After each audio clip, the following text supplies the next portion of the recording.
अस्सलामुअलैकुम guys, welcome back my YouTube. मैं चंदू ते अज ना साडे पिंड दी सुनी सी काफ़ी अरसा ही हो गया सी सड़क बनी नूं ते अज बाबा जी कारपेट रोड बन रहा नवां ते आ चेक करो।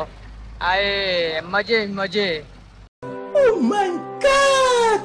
जिथे अगे असीं पहुंचने सन 15 मिनटां विच, उत्थे हुण असीं 5 मिनटां दे विच पहुंचा करांगे। इन्ना फर्क पैना ते ओह ना नहीं चस तुहानूं मैं वाहना पिछे गड्डियां चेक करो।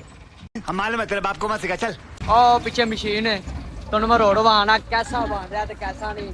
शुक्रिया मरियम नवाज साहबा तुहाडा, तुसीं साडे पिंड दा काम करवाया है। इत्थे क्या बोला तूने? अरसा हो गया सड़क बनी नूं, कोई आ ही नहीं रहा, टुटी पई सी। चेक करो, टुटी पई इंज पई हुई सी, सलाब आया ते फिर भी इंज पई हुई सी। कोई इत्थों माहौल नहीं सी है, कोई गुजरिया नहीं चज नाल जांदा, कोई कुछ नहीं। ए तुसीं चंगा काम कीता, शुक्रिया तुहाडा।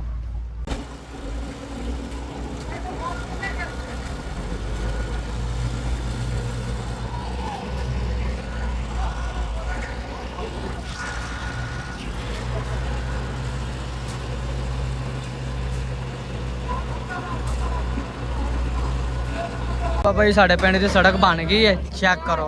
असीं उत्ते लगे फिरने हैं, पूरा माहौल है।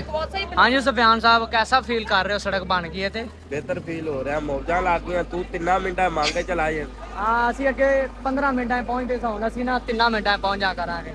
भाई तू मोटरसाइकिल की स्पीड फुल करनी है ते मांगे मांगे नहीं हुण कि शुक्रिया अदा करना चाहेगा कि मरियम नवाज साहब का, कि नहीं? नहीं मैं नहीं करना। नहीं करना यार, उन्हें सड़क तेरे अगों बनवा दी। वे तेरी दुकान दे अगे कोई कदर नहीं सी है तेरी दुकान दी, हुण तेरी कदर बन गई। अल्लाह दे बंदिया। अच्छा आहो, चलो मेहरबानी। तेन पता सलाब आए तो सड़क रोड गई है, किसी ने रिस्पॉन्स नहीं दिता। नहीं नहीं किसी ने। ये मरियम नवाज साहबा ने दिता। मजा नहीं आ रहा है। आ गाइस जंप बन गया इंदे बूहे अगे ते ਅਸੀਂ बेहतर फील कर रहे हैं। साडे पिंड भाई सड़क बन गई है। ये सब क्या देखना पड़ रहा है? अच्छा है मैं अंधा हूँ। ਹੁਣ ਮਿਲਨੇ ਆ ਨੈਕਸਟ ਵਲੌਗ ਵਿੱਚ। ਚੈਨਲ ਨੂੰ ਲਾਈਕ ਸਬਸਕ੍ਰਾਈਬ ਕਰ ਲਓ, ਠੀਕ ਹੈ।